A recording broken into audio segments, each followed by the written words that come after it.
So today's topic of conversation, not very controversial, at least it shouldn't be controversial, but because of the myth, let's face it, the myths built up around Churchill are so numerous and so persuasive, like they're so interwoven really into our current cultural zeitgeist, and it's all a part of this.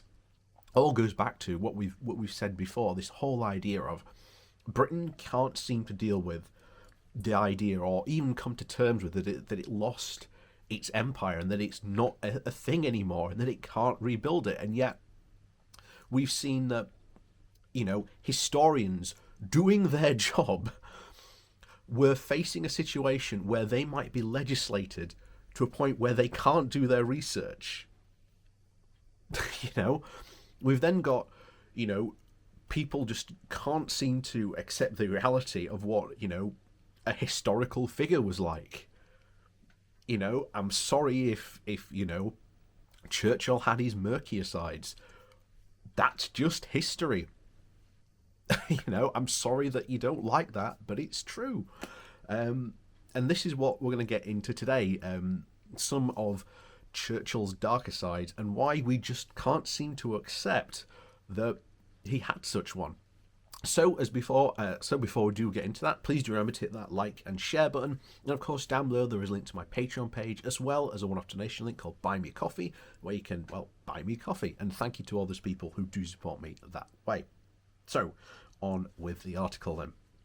And this one comes from The Guardian, and it's titled, "Why Britain Can't Handle the Truth About Winston Churchill."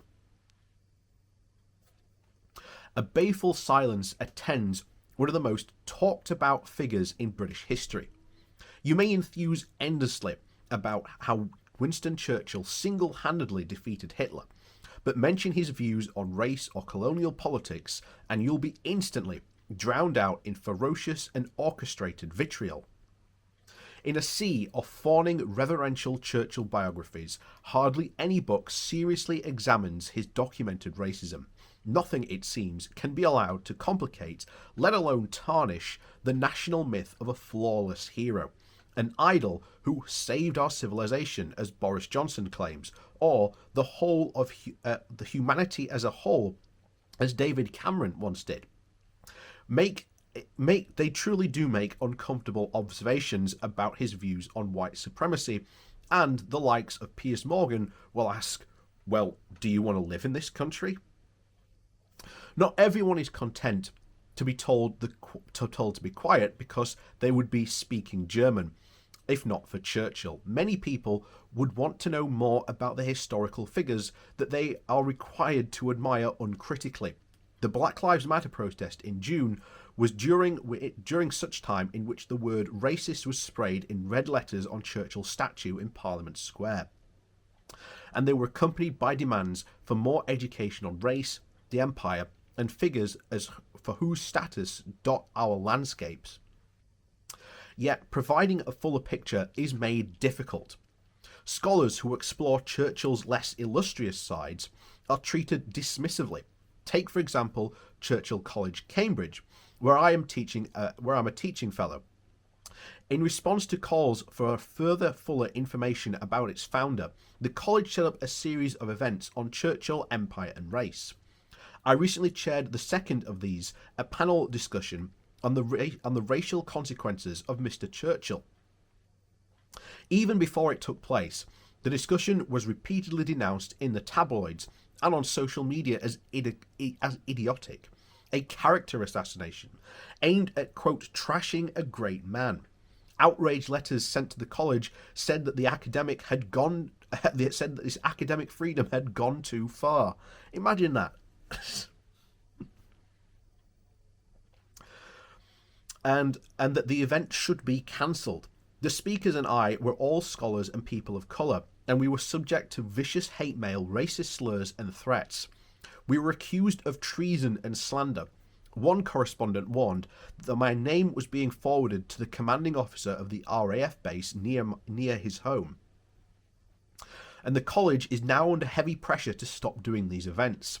After the recent panel, the right-wing think tank Policy Exchange, which is influential in government circles and claims to champion free speech and controversial views on campus, published a review of the event.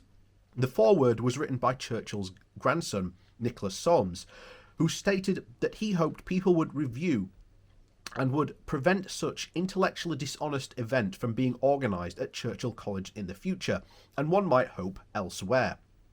It's ironic that we're told by the government and media that cancel culture is an imposition of the academic left, yet here it is in reality, the actual cancel culture that prevents the truthful engagement with British history.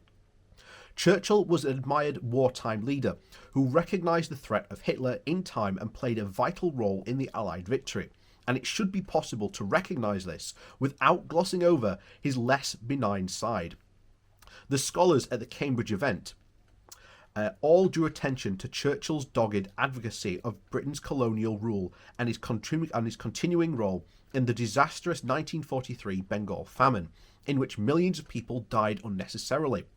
His interest in eugenics, his views deeply retrograde even for his time on race. Churchill is on the record praising Aryan stock and insisting it was right for a stronger race and a higher grade race to take the place of indigenous peoples. He reportedly did not think black people were capable or as efficient as white people. In 1911, Churchill banned interracial boxing matches so white fighters would not be seen losing to black ones. He insisted that Britain and the US shared an Anglo-Saxon superiority. He also described the anti-colonial campaigners as savages armed with ideas. Even his contemporaries found his views on race shocking. In the context of Churchill's hard line against providing relief to Bengal, the colonial secretary, Leo Armley, remarked, "On the subject of India, Winston is not quite sane. I don't see much difference between his outlook and Hitler's." Just because Hitler was racist does not mean Churchill could be or not have been one. Britain entered the war, after all, because it faced an existential threat, and not primarily because it disagreed with their ideology. Noting the affiliates between the colonial and unfortunately we can't say the N-word because it's YouTube, unfortunately, so the German thinking at that time, shall we say, more delicate, more PC friendly. African and Asian leaders queried Churchill's double standards in firmly rejecting self-determination for colonial subjects who were fighting against Hitler. It is also worth recalling that the uncritical Churchill worship that this is also dominant today, and was not shared by many Brits of the people at time in 1945 when they voted him out of office before the war was even completely over. Many working class communities in Britain, from Dundee to South Wales, felt strong animosity towards Churchill for his willingness to mobilise military force during the industrial disputes. As seen in the 2010s, the Lamel Community Council opposed the renaming of a military base to Churchill Lines. The critical assessment is not character assassination. Thanks to the groupthink of the Churchill cult, the late Prime Minister has become a mythological figure rather than a historical one. To play down the implications of Churchill's view on race, or to suggest absurdity, as Policy Exchange does, that this is racist means nothing, and means that something other than their current definition. It speaks to me of a profound lack of honesty and courage. This is the failure that is tied to the wider aversion of examining the British Empire truthfully, perhaps for fear for what it might say about Britain today. A necessary national conversation about Churchill and the Empire he was so committed to is a necessary one, and a way to break this unacceptable silence.